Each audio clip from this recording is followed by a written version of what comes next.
Hey everyone, and welcome back to the show. And in today's episode, I want to talk a little bit about how to actually lose fat and why you shouldn't be using your workouts as a way to consume calories. You like to burn calories and lose more weight, right? And let me explain why. Right. People have this mindset of that they need to go balls to the wall in the workouts and use that as a way to try and use more calories within their workout. They use it and they think, right, well, I need to run this amount of time to burn this amount of calories. I need to do this workout because it'll burn the most amount of calories. I need to do this to burn all the calories. I need to row for 25 minutes just to burn calories. I need to do strength training to try and get rid of calories. Right. I don't think we should be using workouts with the end goal and the thought process of using calories.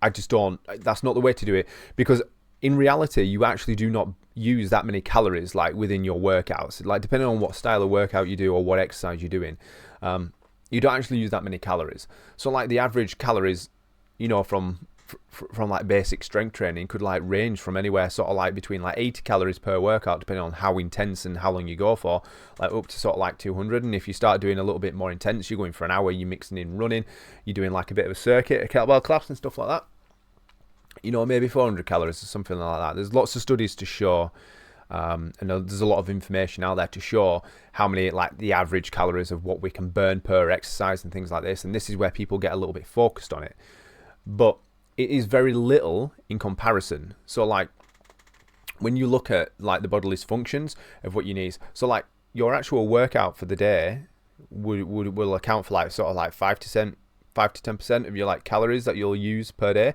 And then the next to the calorie controlled part will come from your diet plan, your calorie control, your way of eating will also then account for it.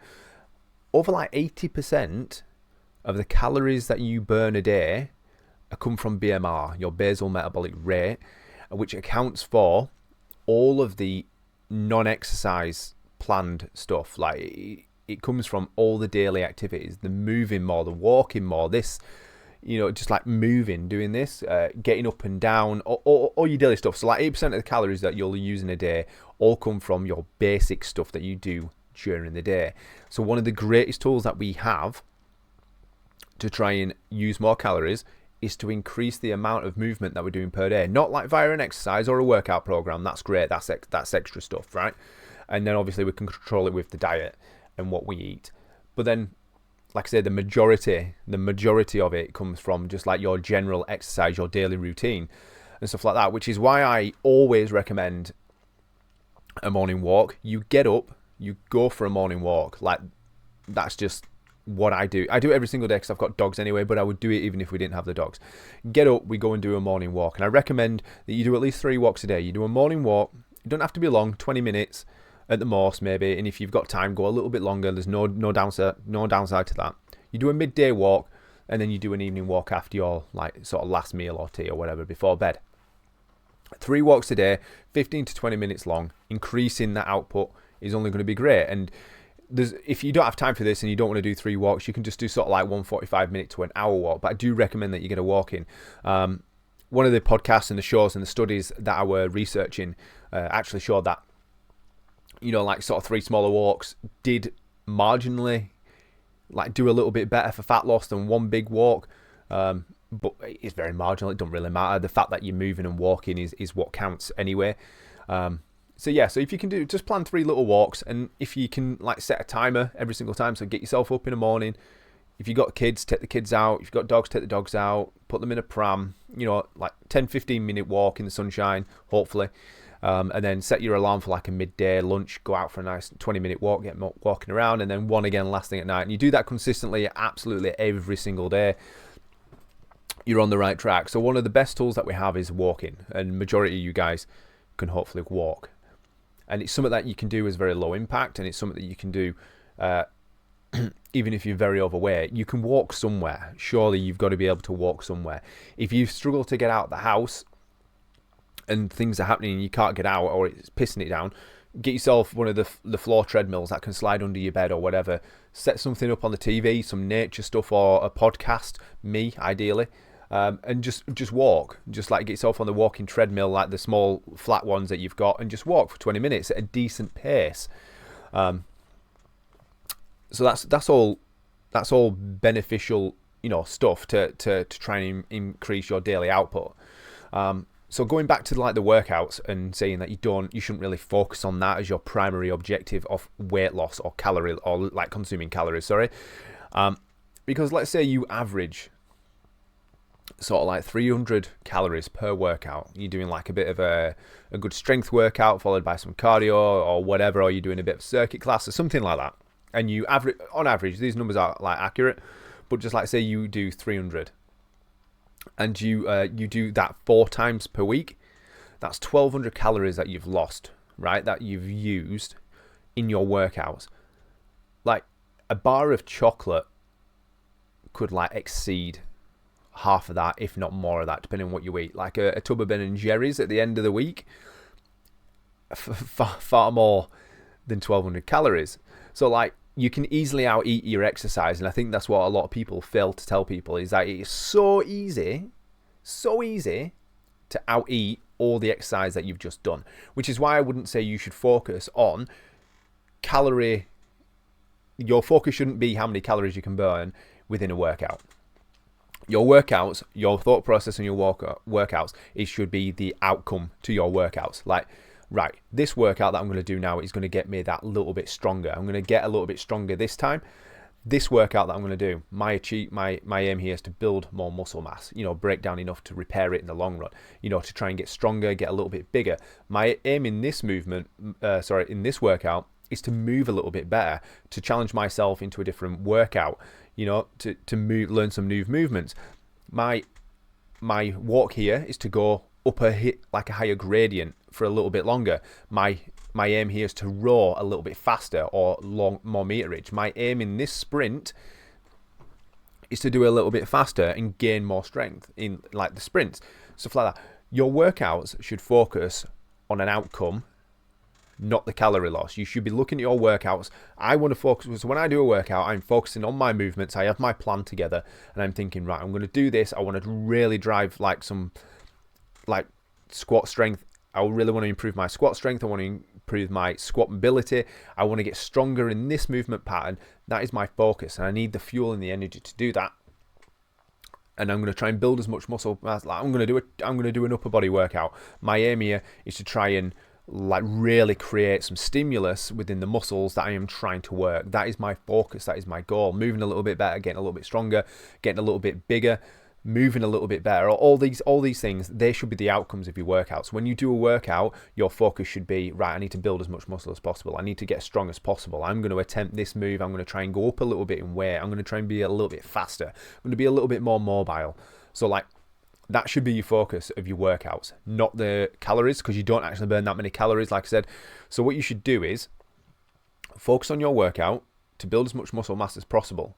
When you build more muscle mass, that requires more calories to fund. Like if you've got more muscles, your metabolic rate will be higher. You can eat more calories. Like that in turn is going to burn more fat, and it's going to put you in a better state of health. Right? So that is what happens. So I said at the start, like how we actually lose fat, and I want to touch on that a little bit now. Now we understand sort of a little bit about like we shouldn't really be focusing on the calories per workout and where the calories are actually used. Like exercise and then BMR, and then you've got your calories, your food in between, like your dietary consumption in between them. Now we understand that majority of our calories are burned within the BMR and our daily movements, our daily everything else, right? Walking will consume more fat than a HIIT workout, because fat is very slowly broken down and oxidized and used as an energy source. Fat comes into play when we have like very low intensity, steady state stuff, right?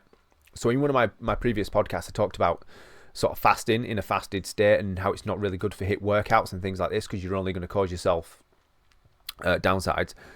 if you were to wake up in the morning and have some amino powders, an amino drink or whatever, and then technically you're still in a fasted state, and then you were to go for like a 30-minute walk before eating, that is more likely to consume and break down more fat than what a HIIT workout would, because you use fat at a lower intensity when you're doing like aerobic stuff, which is why I recommend that you do like 3 to 4 walks every single day to try and get that fat oxidizing and using up a different energy source.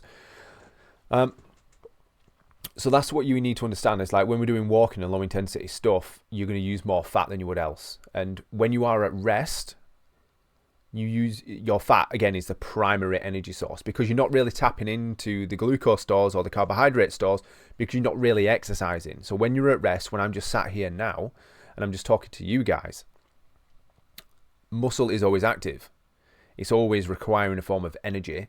It's doing something. So to keep me going, it's going to tap into the thing that it can break down the slowest, which is going to be the fat stores, and it's going to start just utilizing that. It's going to use like partially glucose as well, but the primary energy source it's going to use is your fat stores.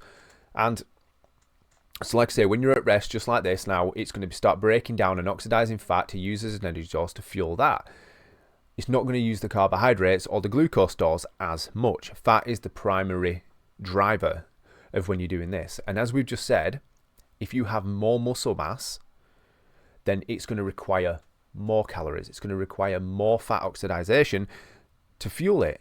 You burn more calories at rest if you have more muscle mass. If I'm sat here now and I am all muscle, kind of, sort of, but I'm sat next to somebody that is very, like, no muscle whatsoever, very lean muscle, but we could, like, not very muscly at all, just very lean and skinny, I'm going to be using more calories because I have more muscle mass. It's requiring more energy. It's an active thing. It increases your metabolism. You use more calories.